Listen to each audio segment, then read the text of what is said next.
रात का समय था, लगभग 11:30 बज रहे थे। आसमान में बादल घिर आए थे और चांद बार बार बादलों के पीछे छिपकर जैसे किसी अनजाने डर को और गहरा कर रहा था। हवा में एक अजीब सी ठंडक थी जो सीधे दिल में उतरती जा रही थी। रोहित अपने पुराने पुश्तैनी घर की छत पर अकेला खड़ा था। यह वही घर था जिसमें वह बचपन से रहा था, लेकिन पिछले कुछ महीनों से इस घर की छत को लेकर गांव में कई अजीब अफवाहें फैलने लगी थी। लोग कहते थे कि रात के समय छत पर कोई चलता है, कोई जो दिखाई नहीं देता, लेकिन उसकी मौजूदगी हर किसी को महसूस होती है।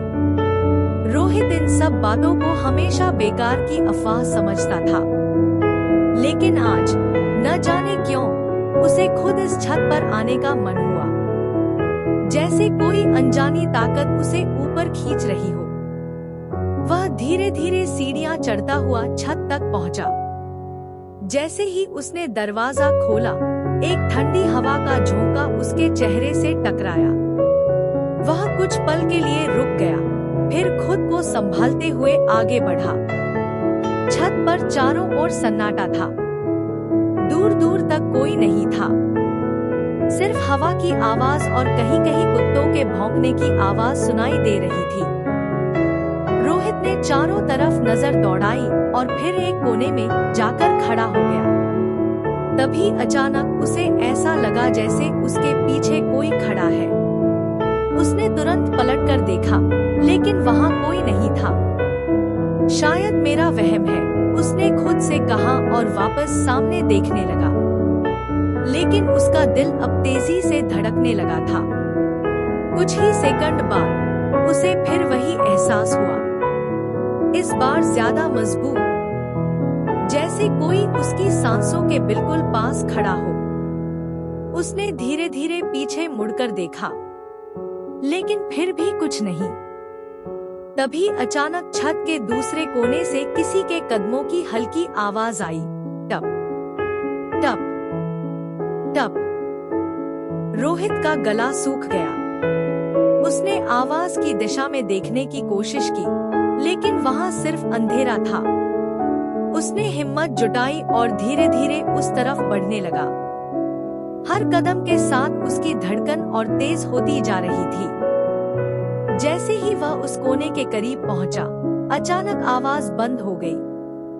पूरा माहौल फिर से खामोश हो गया, लेकिन यह खामोशी अब पहले जैसी नहीं थी। इसमें एक डर छिपा था, एक ऐसा डर जो इंसान को अंदर से हिला दे। रोहित ने अपने मोबाइल की टॉर्च ऑन की और चारों तरफ रोशनी डालने लगा। तभी उसकी नजर जमीन पर पड़ी। धूल में किसी के पैरों के निशान बने हुए थे, लेकिन अजीब बात यह थी कि वे रोहित के हाथ कांपने लगे। उसने पीछे हटने की कोशिश की, तभी उसके मोबाइल की टॉर्च अपने आप बंद हो गई। अब चारों तरफ घना अंधेरा छा गया।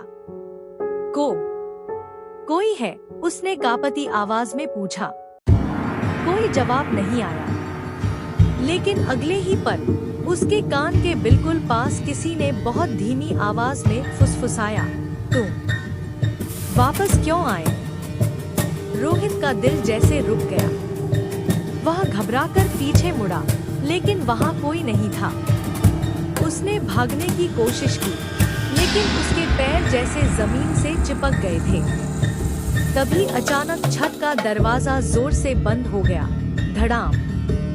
अब रोहित पूरी तरह फंस चुका था। हवा और तेज हो गई थी। चारों तरफ से अजीब अजीब आवाजें आने लगी, जैसे कोई हंस रहा हो, कोई रो रहा हो, कोई मदद के लिए चिल्ला रहा हो। रोहित ने अपने कान बंद कर लिए, लेकिन आवाजें और तेज होती गईं। तभी उसे सामने एक आकृति दिखाई दी, धुंधली सी, सफेद कपड़ों में लिपटी हुई। उसके बाल हवा में उड़ रहे थे और उसका चेहरा छाया में छिपा हुआ था। कौन हो तुम? रोहित ने डरते हुए पूछा। वह आकृति धीरे धीरे उसकी तरफ बढ़ने लगी। हर कदम के साथ उसका चेहरा थोड़ा थोड़ा साफ होने लगा और जैसे ही वह पूरी तरह रोहित के सामने आई, उसका खून जम गया।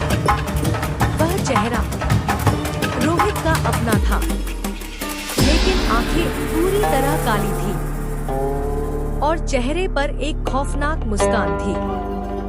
तुमने मुझे भुला दिया, लेकिन मैं तुम्हें कभी नहीं भूल सकता, उस आकृति ने कहा। रोहित के दिमाग में अचानक बचपन की एक घटना घूमने लगी।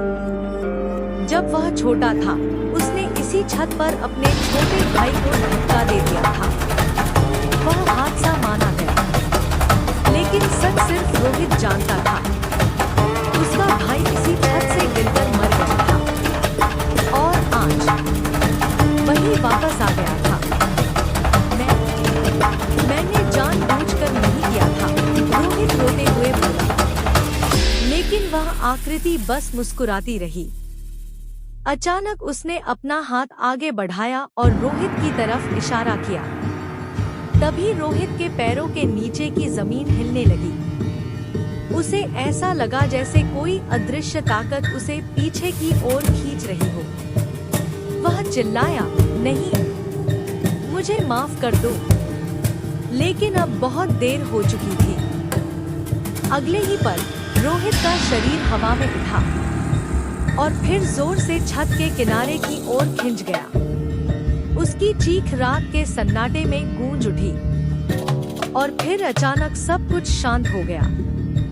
अगली सुबह गांव वालों ने रोहित की लाश घर के बाहर पड़ी हुई पाई। सबने इसे एक दुर्ग